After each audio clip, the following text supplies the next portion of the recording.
नमस्ते, नमस्कार, जय हिंद दोस्तों। आप सभी को बहुत बहुत स्वागत है मेरे इस यूट्यूब चैनल पे।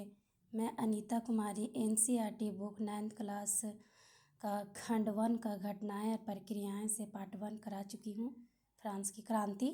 और मैं अब पार्ट 2 पढ़ाने जा रही हूँ, यूरोप में समाजवाद एवं रूसी क्रांति। उससे पहले की बुक से हट करके कुछ हम लोग जानने की कोशिश करेंगे कि आखिर रूसी क्रांति हुई थी कब और वहाँ का निरंकुश शासन का किस तरह से उनका शासन था, वो थोड़ा सा मैं बताने की कोशिश करूँगी। सबसे पहले ये देखूँगी कि रूसी क्रांति जो 1917 में हुई थी, जार के निरंकुश शासन था। वहाँ की सामाजिक और ये आर्थिक असमानता प्रथम विश्व युद्ध में रूस की हार के कारण हुई थी। रूसी क्रांति के कारण बहुत सारे कारण थे। खाद्य आपूर्ति की कमी हो गई थी। रक्त रविवार, जिसे खूनी रविवार के नाम से भी जाना जाता है। विश्व युद्ध के प्रभाव इस क्रांति के कुछ प्रमुख कारण भी थे। निरंकुशता की क्रांति का एक प्रमुख कारण थी। जार एलेक्जेंडर जो थे वो द्वितीय रूस से तब प्रसिद्ध हुए जब उसने कुछ सुधार लाए थे। इस तरह से बुक से हट के है, लेकिन ये भी रूसी क्रांति से ही है। ये आगे के चैप्टर में मिलेंगे, ये रूस की क्रांति में। अब देखते हैं कि इसमें क्या है बुक में लिखा हुआ, वो देखेंगे। पिछले अध्याय में आपने फ्रांसीसी क्रांति के बाद यूरोप में फैलते जा रहे स्वतंत्रता और समानता के शक्तिशाली विचारों के बारे में पढ़ा। फ्रांसीसी क्रांति ने सामाजिक संरचना के इस क्षेत्र में आमूल परिवर्तन की संभावनाओं का सूत्रपात कर दिया था। कहने का मतलब है कि यूरोप में समाजवाद एवं रूसी क्रांति इस चैप्टर में पढ़ेंगे। लेकिन क्या हम लोगों ने फ्रांसीसी क्रांति के समय कुछ देखे थे? बिल्कुल देखे थे। उसमें किस तरह से स्वतंत्रता, समानता और उनमें शक्तिशाली विचारों के बारे में हम लोगों ने पढ़े थे। फ्रांसीसी क्रांति में सामाजिक संरचना का आमूल परिवर्तन भी हो गया था। वहाँ पे क्या हो गया था कि जैसा कि हम लोग ने पढ़ चुके हैं कि वहाँ पे 18वीं सदी में किस तरह से फ्रांस की समाज थी, कितने वर्गों में बटे हुए थे, पहले में कौन थे, दूसरे में कौन थे, तीसरे में कौन थे। इस तरह से हम लोगों ने पहले वीडियो में देखे हैं। समाज की आर्थिक और सामाजिक सत्ता पर कुलीन वर्ग और चर्च का नियंत्रण था। यहाँ पे क्या है देखिए, समाज की आर्थिक और सामाजिक सत्ता जो था वो कुलीन वर्ग यानी द्वितीय स्टेट और चर्च का नियंत्रण था। लेकिन क्रांति के बाद इस संरचना को बदलना संभव दिखाई देने लगा। जब क्रांति होने लगी तो इस संभावना क्या होने लगे, बदलना स्टार्ट होने लगा। यूरोप और एशिया सहित दुनिया के बहुत सारे हिस्सों में व्यक्तिगत अधिकारों के स्वरूप और सामाजिक सत्ता पर किसका नियंत्रण हो गया, इस पर चर्चा छिड़ गया। यानी कि व्यक्तिगत रूप से किन पर अधिकार होने लगा, किन का नियंत्रण होने लगा, इस पर क्या होने लगा, चर्चा छिड़ गया। भारत में सभी, जैसे राजा राम मोहन राय, डेरेजियो और एक और आते हैं टीपू सुल्तान, फ्रांसीसी क्रांति से महत्व रखते हैं।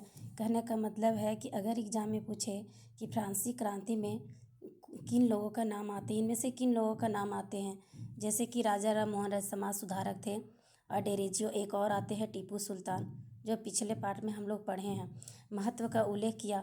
और भी कुछ सारे लोग क्रांति के पश्चात यूरोप की स्थितियों के बारे में चल रही बहस में कूद पड़े। मतलब यूरोप में जो क्रांति हो रही थी उसमें बहुत लोगों ने इनके बारे में सोचे थे कि किस तरह से क्रांति हो या ना हो। उपनिवेशों में घटी घटनाओं ने भी इन विचारों को एक नया रूप प्रदान करने में योगदान दिया। उपनिवेश जो लोग थे उस घटी घटनाओं में, मतलब कि जिस तरह से वहाँ पे घट रही थी घटनाओं, उस विचारों को भी एक नया रूप प्रदान करने में योगदान दिया था। मगर यूरोप में क्या हुआ था, यूरोप में क्या हुआ था कि सभी लोग आमूल समाज परिवर्तन के पक्ष में नहीं थे। इस सवाल पर सबकी अलग अलग राय थी। मतलब यूरोप में जो सभी लोग आमूल समाज की परिवर्तन के पक्ष में नहीं थे, लेकिन इस सवाल पर सबकी अलग अलग राय थी। सब अलग अलग अपना विचार रख रहे थे। बहुत सारे लोग बदलाव के लिए तैयार भी हो गए थे, लेकिन वह चाहते थे कि यह बदलाव धीरे धीरे हो। जाहिर सी बात है कि किसी भी चीज़ का बदलाव होना बहुत ज़रूरी है और धीरे धीरे। जैसे कि मैं वीडियो बना रही हूँ तो फर्स्ट वीडियो कुछ था, सेकंड वीडियो कुछ है, और जितने भी वीडियो बनाएंगे कुछ और परिवर्तन लाते रहेंगे। तो इस तरह से समाज में सुधार लाने के लिए भी क्या होता है, धीरे धीरे परिवर्तन लाना पड़ता है। रूढ़िवादी को इंग्लिश में क्या कहते हैं, कंजर्वेटिव्स। उसके बाद उदारवादी को क्या कहते हैं इंग्लिश में, लिबरल्स। या अमूल परिवर्तनवादी को क्या कहते हैं, रेडिकल। तो समाधानों के पक्ष में थे ये लोग। उस समय के संदर्भ में इन शब्दों का क्या मतलब था, राजनीति की इन धाराओं में क्या फर्क थे और कौन कौन सी बातें थी जो समान थी, यह हमें ध्यान रखना चाहिए कि इन शब्दों का अर्थ हर काल और परिवेश में एक ही नहीं होता। कहने का मतलब है कि रूढ़िवादी लोग जो थे, उदारवादी लोग थे, आमूल परिवर्तनवादी लोग थे, वो क्या करते थे, समाधानों के पक्ष में थे कि किस तरह से समाधान हो इस चीज़ों को, उस समय के संदर्भ में इन शब्दों का क्या मतलब होना चाहिए, ये सभी उन लोग के विचार में आते रहते थे। लेकिन राजनीति की इन धाराओं में क्या हुआ, फर्क था कि कौन कौन सी बातें थी जो समान थी और कौन कौन सी बातें थी जो असमान थी। यहाँ हमें ध्यान रखना चाहिए कि इन शब्दों का अर्थ हर हाल में परिवेश में एक ही नहीं होता है। अब मान लीजिए कि समय के अनुसार सब कुछ बदलते रहता है, परिवेश भी बदलते रहता है, उसका अर्थ भी बदलते रहता है। इसी तरह फ्रांस में क्रांति अगर लानी होगी तो सबका विचार अलग अलग था।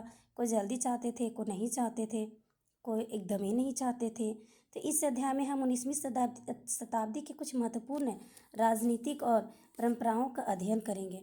कहने का मतलब है कि इस अध्याय में हम लोग क्या पढ़ेंगे, यहाँ पढ़ेंगे 19वीं शताब्दी की कुछ महत्वपूर्ण राजनीतिक परंपराओं के अध्ययन करेंगे और देखेंगे कि उन्होंने परिवर्तन के संदर्भ में क्या असर डाला है कि नहीं डाला है, क्या हुआ है कि नहीं हुआ है। वो 19वीं शताब्दी है, मतलब अगर फ्रांस की क्रांति हो तो 19वीं शताब्दी, सॉरी, फ्रांस की क्रांति हो तो 18वीं शताब्दी, रूसी क्रांति हो तो 19वीं शताब्दी की बात कही गई है। बाद में हमें एक ऐसी ऐतिहासिक घटना पर अपना ध्यान केंद्रित करेंगे जिसमें समाज के रेडिकल पुनर्गठन का एक गंभीर प्रयास किया गया।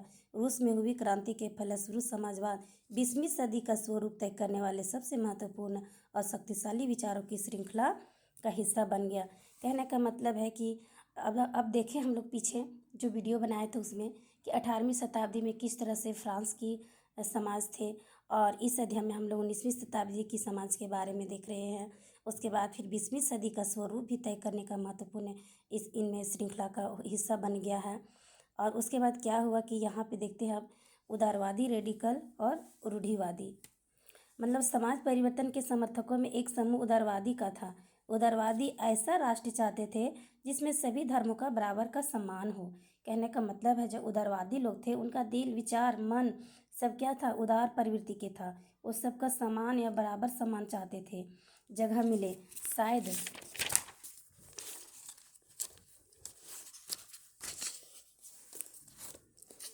शायद आप जानते होंगे कि उस समय यूरोप के देशों में प्रायः किसी एक धर्म को ही ज़्यादा महत्व दिया जाता था। कहने का मतलब है कि 20वीं शताब्दी में क्या था कि एक ही धर्म को ज़्यादा महत्व दिया जाता था।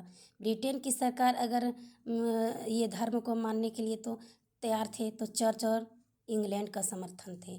मतलब ब्रिटेन की सरकार किनका समर्थन करते थे, चर्च और इंग्लैंड का। और ऑस्ट्रिया और स्पेन ये दोनों किनका समर्थक थे, तो कैथोलिक चर्च के समर्थक थे।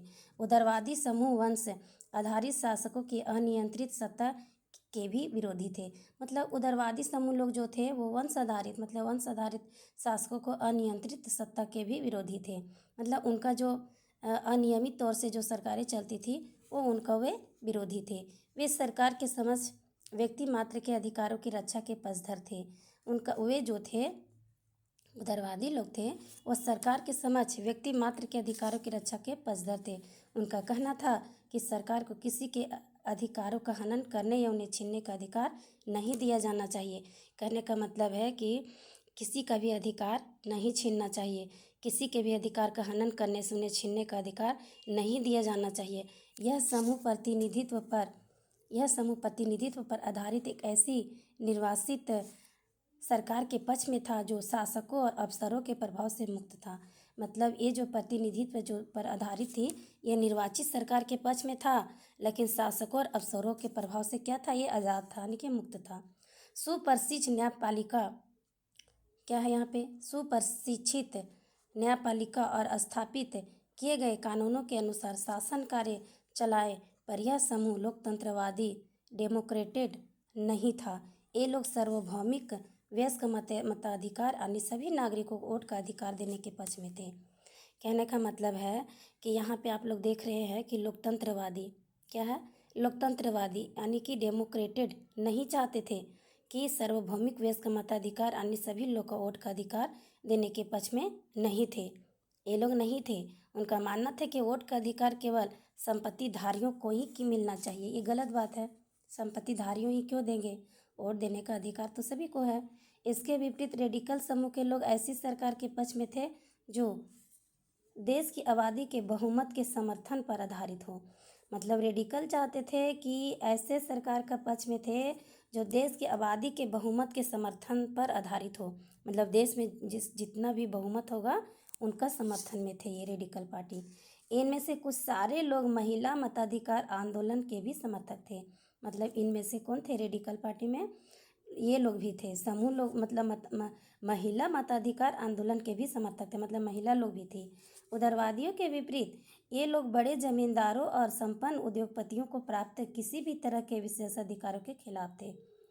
मतलब क्या थे ये? उदारवादी लोग थे। इसके विपरीत ये बड़े जमींदारों और संपन्न उद्योगपतियों को प्राप्त किसी भी तरह के विशेषाधिकारों के खिलाफ थे।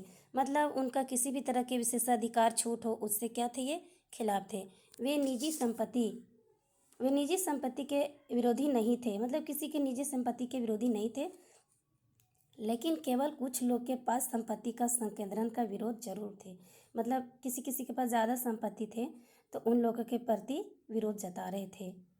उसके बाद रूढ़िवादी तबका रेडिकल और उदारवादी दोनों के खिलाफ था।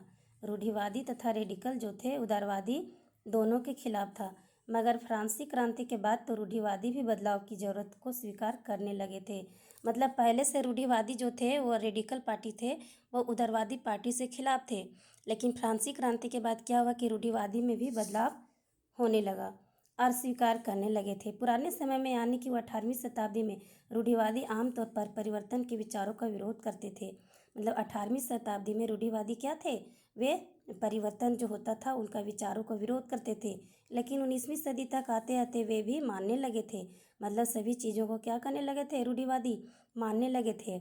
उसके बाद कुछ परिवर्तन आवश्यक हो गया था, कुछ परिवर्तन लाना भी आवश्यक हो गया था, परंतु वह चाहते थे कि अतीत का सम्मान किया जाए, अर्थात अतीत की पूरी तरह ठुकराया ना जाए और बदलाव की प्रक्रिया धीमी हो। कहने का मतलब कि उन लोगों का कहना था कि बदलाव होनी चाहिए लेकिन धीरे धीरे होनी चाहिए, ठुकराना नहीं चाहिए। ये रूढ़िवादी लोग का कहना था। फ्रांसीसी क्रांति के बाद पैदा हुई राजनीतिक उथल पुथल के दौरान सामाजिक परिवर्तन पर केंद्रित इन विविध विचारों के बीच काफ़ी टकराव हुए। 19वीं सदी में क्रांति और राष्ट्रीय कायांतरण की विभिन्न कोशिशों ने इन सभी राजनीतिक धाराओं की सीमाओं और संभावनाओं को स्पष्ट कर दिया।